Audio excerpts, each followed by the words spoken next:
We tell ourselves all these have tos that aren't true, but we get caught in the lies of the have tos. Welcome to Rising to Resilience, the podcast where we explore real stories of authentic struggle, strength, and ultimately hope and transformation. I'm Sharon Hugick, and I am convinced that resilience isn't just about bouncing back and white knuckling it. It's about who we become in the process of going through really hard things. Each week, we'll be exploring conversations with people who have faced devastatingly hard heartbreak, loss, unexpected challenges. Yet, even through that pain, they've discovered new strength, they've found purpose, and somehow even joy on the other side. If you are in the middle of a storm right now, or if you're just looking for hope and encouragement for the journey, this is a really good place. Here, my hope is that you'll find perspective and resources and practical tools, but also give you something to cling to, because hope is what it's all about. I'm glad you're here. Let's get started. I'm excited to welcome Ashley Skinner today, who is a life coach and a trained therapist. And I'm particularly intrigued at her awareness of what a highly sensitive person is. And I'm a little bit naive to that topic, Ashley. So can you tell me, what is that term? How does it apply to people? How would you know if you are a highly sensitive person, and a little bit more about that? Yeah, that's such a great question because so many people don't know about it. But then when someone is a highly sensitive person, and in the highly sensitive person world, we call it HSP. So if I say HSP, just know that's what I'm referring to. But when someone discovers that they are, it's always like, oh my gosh, yes, this is me, and it's so helpful to them. But what a highly sensitive person is it was a term that was coined by someone named Dr. Elaine Aron. She found out that there's about 20 to 30% of the population is what's called highly sensitive. And I mean, the first thing I want people to know is that it's a trait. Number one, you tend to process a lot and process very deeply and need to process things through a ton. So that's a big one. Number two, you're very sensitive to the stimuli around you. So you walk into a room, you know what everybody's feeling. You can sense what's happening. You know the lights need to be dimmed. You know it's too loud. You're picking up on everything and you're noticing stimuli.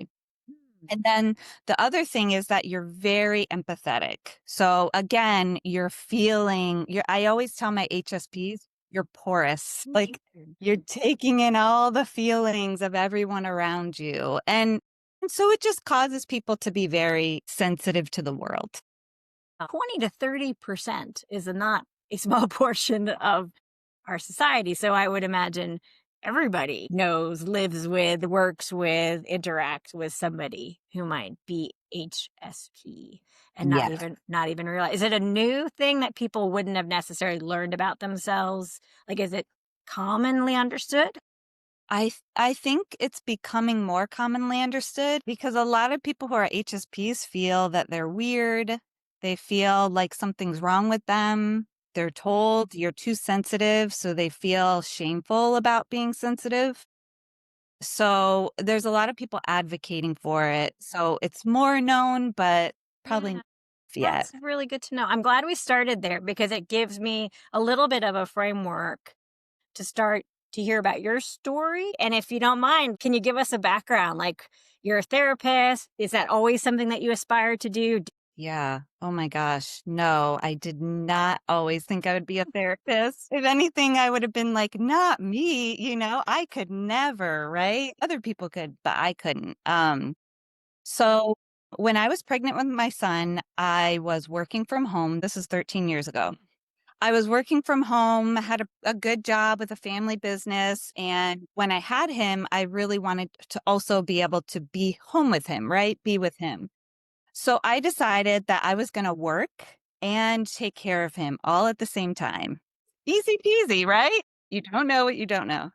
So I had him, and it was a very difficult birth, which yeah, definitely played into my struggles. So I had him, love him. He's a great kid, but he was a difficult newborn, in terms of just crying a lot, not sleeping well. And so after I had him, I struggled and I probably had some postpartum depression, postpartum anxiety, but pushed through because I just didn't know what it was, Mm. right? I didn't know what was happening. So then I push through and I go back to work 3 months later, and I am essentially what's happening for me is I'm waking up, taking care of him, putting him down for a nap, running to my computer, working, getting him. And so all day, probably from 6 a.m. to 9 p.m., not stopping. And this is what new moms do, right? This is just part of it. This is you go, go, go. And then when he was about to turn 2, I have what I lovingly call a mental breakdown. I traveled for work out to Las Vegas for a conference, and I could not eat. I felt sick to my stomach the whole time. And I had never experienced it. I didn't know what was happening. Now what I know is that essentially I overworked myself and my body just started breaking down, right? Like my body essentially revolted because my mind kept saying, "Go, go, go. You're fine. You're fine." Like this is what people do, right? And but my body finally was like, I can't do it anymore." Mm. And so I get home and I just feel sick, like I almost like I can't even get out of bed, right? And when you have a 2-year-old, that's not what you wanna be feeling. But the thing is that I didn't know what was happening to me. I knew something was up, but I kept pushing through. Were there other people with you or near you around you saying, "Hey, you need this isn't working"? I mean, were people signaling to you? That's such a good question. No, I don't think so, and I don't know that I would blame them. Yeah. I mean, yeah, I had a job a few years before this, and it was also very stressful, and I was very anxious going into this job every day, and I eventually quit, and I remember telling a coworker, I don't know, I was so stressed at this job, and he said to me, "Well, I would have never known." Because I just put the mask on Yeah. and I hide and I say, "I'm fine. I'm fine." And then I go into the bathroom and cry, right? Or I lay down at night and feel sick to my stomach and have a panic attack. Um, so I think my husband knew a little bit, but he didn't understand mental health either, right? Yeah. And essentially for me, what happened was I burned out and I didn't take care of it. So my burnout, I believe, turned into an anxiety and depression disorder because it went unchecked. And I had days where I could barely get out of bed. I developed a gastritis, which is like ulcers in the stomach. Because I just was white knuckling, right? I was just going, no, I'm fine. I'm fine. I need to work. I need to take care of my child. I need to make money. It sounds like you really had almost like a rebellion where your body just said, "I can't. Too Yeah. much." My body, I think, said, okay, if you're not listening to your mind, because there were signs, right? There were signs in my mind. There were signs of, I was very hard on myself, right? There's this performing that's happening. Mhm. Like when I talk about women who are burning out, I often talk about the inner performer, the inner critic. Right. So she was working overtime for me. She was saying, "No, you can't not be okay," At the time, my husband was running a nonprofit, or he was heading that way, and he was very busy and had a lot on him, and I just felt like I've gotta do this.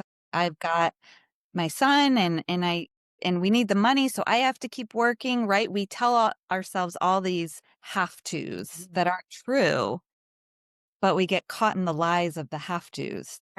Yeah. That's such a good way to describe it. Like they're lies, but we're like nurturing them and listening to them and like, okay, this is my only choice. But Yeah. it sounds like your body overruled or showed up Yeah. to say no Yep. more. Yeah. Yeah. Hard. That's a Yeah. hard place to be. Yes. Yeah. Yeah.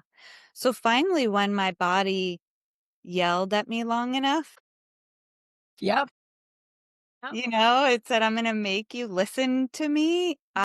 Um, I finally said, "Huh, I think I might have anxiety, and I think I'm having a hard time getting out of bed. I think I might be a little depressed." We tiptoe into the waters when it Mhm. feels scary to admit something. And so at that point, I finally went to therapy, Yeah. and, I had an amazing therapist who very gently walked me into a lot of self-awareness, Mhm. right? Like something some things that stand out that she said to me, "Ashley, you are a human being, not a human doing," you know? So, human being versus doing, like to Yeah. be versus Yeah. to do, and that your worth isn't in your doings. Yep, yep, yeah, yeah. She was amazing. She taught me how to truly care for myself, right? She taught me how to just be. She taught me that I was actually a perfectionist. I would have never told you that I was before this. I went to therapy, but I realized I'm not the perfectionist that, like, has her house perfectly in order. I'm not that type of perfectionist. I'm trying to perfect myself in the world around me. She helped me to understand that, and she's the one that taught me about being an HSP, a highly sensitive Hmm. person. Did she just tell you, "I think you are," or I think she just said, "Ashley, I think you might be something called a highly sensitive person. Have you ever heard of that?" Yeah. And I was probably like, "No, I don't remember. I don't know what that is." And she told me about the book, but I just went home and did some research, and I was like, "Oh my gosh, wow. This is my whole life." Right? Like a lot of times HSPs are told when they're young, "Oh my gosh, you're so shy." They'll be told, "You're so sensitive." said in a way that felt like criticism. It was like, Yeah. "Too sensitive, you're overreacting." Like, Yeah, that's what you were hearing. 100%. Yeah. Yeah, the message is typically just be less sensitive.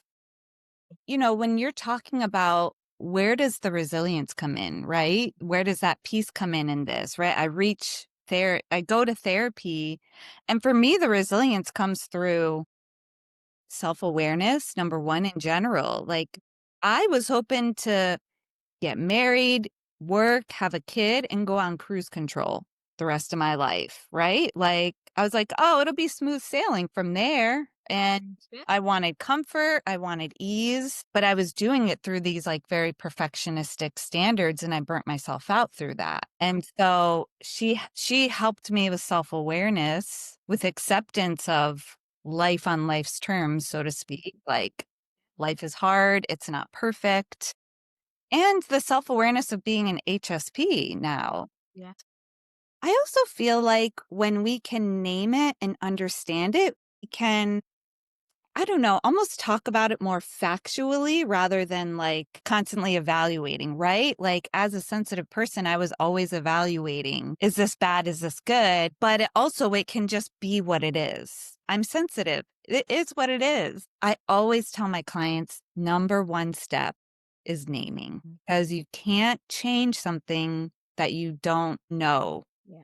or know that it's happening. So I go through this anxiety and depression. I go to therapy and I'm like, wow, this is amazing. And actually, wait a minute, my sensitivity makes me a great listener. And right. And my therapist helped me build confidence. Like, wait, maybe I could help other people. I think sometimes we have to go through things to realize how resilient we actually are. It's not that I wish suffering on anybody. I don't, but sometimes we just don't know until we actually experience it, you know? W saying, like, "I wouldn't give this to gift to anybody else," Mhm. but because you've experienced it, it opened up understanding Yeah. Yeah. what you are uniquely able to do for other people. It's Yeah. powerful when you realize that, isn't it? Very powerful. I would say life-changing for me too, because another big point of becoming more resilient for me was understanding my particular purpose in life, like I'm not living for comfort. I'm not living for going into cruise control anymore. I'm living for something bigger than me, right? Which is to help other people, help other women, help people not go through what I went through, or if they are, help them get through it. When people ask, like, well, what do you do as a therapist, and what do you like? I always say, you're in the mud pit and I get in with you. I don't stand on the outside, going, "Hey, do this and that'll get you out," Yeah. I step in it with you and then I hope that we step out together. I'm like your biggest cheerleader now. You can do it. Yeah, So, that's really important. yeah. Um, you've mentioned your therapy and the work that you've done as a therapist, but you're now also offering coaching. I don't know if I fully understand how those two things would be different. How did you make the decision to broaden the kind of work that you're doing? I'm really my hope and prayer is to catch you before your prolonged stress turns into generalized anxiety or depression. That's like one of the things I think about every day. How can I how can I find the women before they end up like me where they're like 2 years in, their body is just utterly revolting. Do you find yourself working more like specifically with highly sensitive people? Is that like an area that the skills that you've developed are particularly suited for? I do end up working a lot with highly sensitive people, both in my therapy practice and in coaching. As a person that works with people, who you are comes out. And so my sensitivity is such a big part of my story. And Mhm. so I do speak a lot to highly sensitive people, or I call them deeply feeling women, and they do tend to find me, it seems. And I talk to my clients about energy management. Instead of being like, I'm going to do it all, what do you value? And then how are you going to manage your energy to move towards that? So that's one thing. But another thing I do is I teach you about your nervous system and how to read the signs of your nervous system. And so that way you can know, okay, I actually need rest. Like, and this comes from my story where my mind was telling me to do different things than my body was. Right. And so if you can read the signs of your nervous system and understand, you can make a better, more informed decision. And then the hope there is that you're actually giving yourself permission to rest, right? Yeah. I think now more than ever, rest isn't built in. Yeah. I think about the design of our bodies, right? Your body will literally tell you when you need rest. It will, like we're created to know when we need rest. Unfortunately, as humans, we have the wherewithal to push through and ignore it and pretend like imagine that we're something else other than what we actually are. Like, what would be a question that someone's asking themselves right now? How would I know if it's the right time to reach out and be like, is there something here that maybe I'm ignoring? I would say if you're noticing you're exhausted all the time and pushing through, and if you stop for a second and notice your thoughts and you notice that you're telling yourself you have to keep going, right? Like I just have to keep going. That would be another sign. Another sign would be irritability, right? Like a lot of times burnt out women will come home, they'll take it out on a significant other, kids if there's kids, friends if there's friends, right? Like just stop talking to me. I've had stuff to do all day. Irritability is a Yeah. big one too. I saw myself, probably my first warning sign was I stopped reaching out to my Mm. community.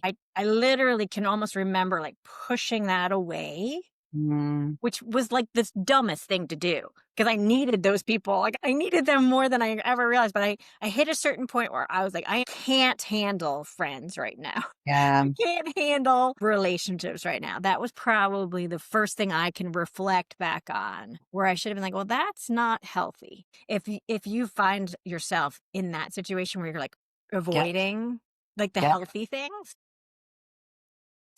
that could be a good indicator that something isn't. isn't going well. 100%. I'm so glad Okay. you brought that up. I think women are particularly relational. So when we are pulling back in that way. You're absolutely right. And it's funny, as you're talking about this, I'm flashing back to 11 years ago and I'm like, yeah, you're right. I did the same thing. I shut everyone off. It was too much. They were too much, right? For not they were, but I perceived them as too much. And yeah, we shut down one of the very things that actually can regulate us. In the Bible, Jesus talks about bearing the burden with us, and he talks about it like a yoke that's put on our shoulders that's also put on his. I think the same is true of friends and family. When we bring them in, we're burdening this whole thing by ourselves, and you'll like feel heavy. Did you ever feel that where you actually felt heavy? I know I did, and you bring them in and they can bear it with you and you literally feel lighter. At least I did. What I needed to find was a community of people that my heavy wasn't necessarily the same, but they had heavy too. Yeah. What I should have been, I was like, let me look in my beautiful Rolodex of women who I'm friends with who've gone through hard stuff. But you talked about like going into the mud with somebody and saying, I've been here and I know how to get out. That's so comforting to be like, I have a person to talk to who's done this before. Yeah. Yeah. And now she's where I want to be. And there's just that, I think, is ideally what we want when we say, like, I need a relationship like that. I need the person not freaked out by my heavy, crazy, insane. Yeah. Yeah, 100%. I remember saying to myself while I was going through it and then maybe starting to come out of it and starting to think about going to school to be a therapist, I was like, I I have to do something with everything I've been through. I can't just have walked through it and do nothing with it. And that again, like that, going back to that resiliency and the like getting through life, because life, right? Like, yes, I suffered 10 years ago, but look, I've been through some stuff even since then, Yes, but every time I'm like, I'm going to do something with this. And to know that women now they know you're there. Like to know that there's a person, another woman who's been there can be just the lifeline that we want to grab onto. So Yeah.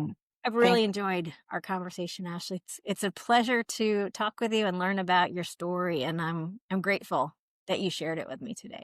Yeah, thank you for having me. You're so great, such a gracious host, so easy to talk to. And yeah, I was glad to be here. I really appreciate you having me. Hey, thanks for listening. And I hope you found that conversation with Ashley encouraging, equipping, and insightful. If you are in the state of Georgia, Ashley is licensed in Georgia as a therapist. You can find out more about her therapy practice at ashleyskinnertherapy.com or anywhere in the United States for coaching. Both those websites will be linked in the podcast description. If you have found value in this conversation, I invite you to share it with a friend. I would welcome your review, your feedback, and certainly subscribe. And if you have a story that you'd be interested in sharing, go to SharonHujic.com or shoot me an email, Sharon@SharonHujic.com, and I'll be glad to share an application with you.